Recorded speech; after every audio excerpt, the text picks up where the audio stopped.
Happy Friday, everyone. Harrison Graham here. Let's dive into the latest NFL news and rumors. Travis Kelce return update. We'll start in Kansas City with the big question. Will Travis Kelce return for the 2026 season? Kelce hasn't made an official announcement yet, but there's been ongoing communication between him and the Chiefs. Head coach Andy Reid addressed the situation, saying, "As long as there's communication, I'm good. That means people want to move forward. That's encouraging. Personally, I think Kelce comes back, and I'd put the odds at 80 to 90%. There are a few reasons why. First, competitors hate going out on a low note. The Chiefs were blown out by Philadelphia in the Super Bowl 2 seasons ago, then followed that up with a disappointing 6-11 campaign after Patrick Mahomes went down with injury. That's not how a future Hall of Famer wants to end his career. Second, he's still productive. In 2025, 850 receiving yards, 5 touchdowns, over 11 yards per catch. His explosiveness actually improved compared to 2024. He looked leaner, quicker, and more efficient. Is he an elite blocker at 37? No. But as a receiving tight end, he remains one of the best in the league. If Mahomes is healthy, the Chiefs absolutely believe they can make another run. Kelce likely believes that too. So what do you think? Will Travis Kelce return in 2026? Type Y for yes, N for no. Tyreek Hill reunion rumors. Now let's talk about a potential reunion. With the Dolphins releasing Tyreek Hill, speculation is flying about a return to Kansas City. Defensive tackle Chris Jones even tweeted, "Cheer, it's time." However, Andy Reid poured some cold water on that, at least for now, saying there's nothing happening currently. The key factor: Hill's health.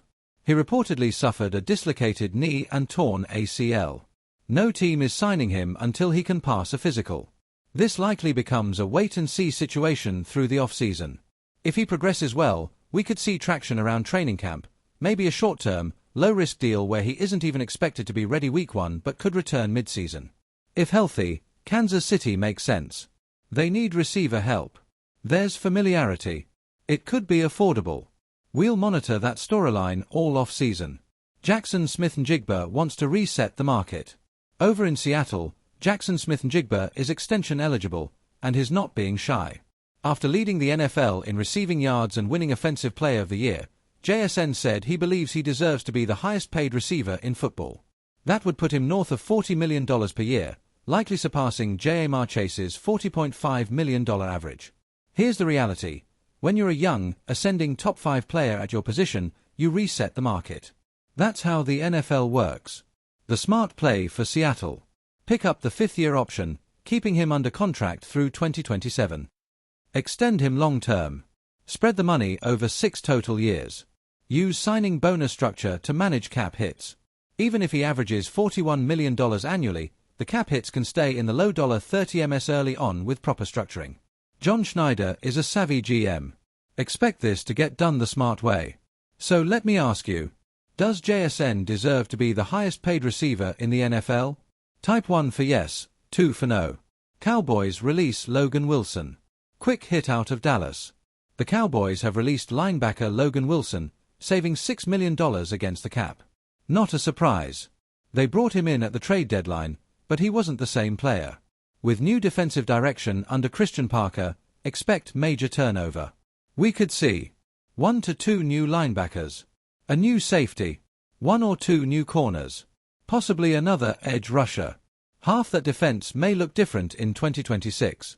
Rams promote Nate Scheelhauser. Lastly, the Rams are promoting Nate Scheelhauser to offensive coordinator. Quarterbacks coach Dave Ragone also receives an expanded role. Scheelhauser drew head coaching interest this cycle. If the offense performs well in 2026, he could very well be a head coach by 2027. With Cliff Kingsbury now in the mix as well, expect some creative offensive wrinkles in Los Angeles.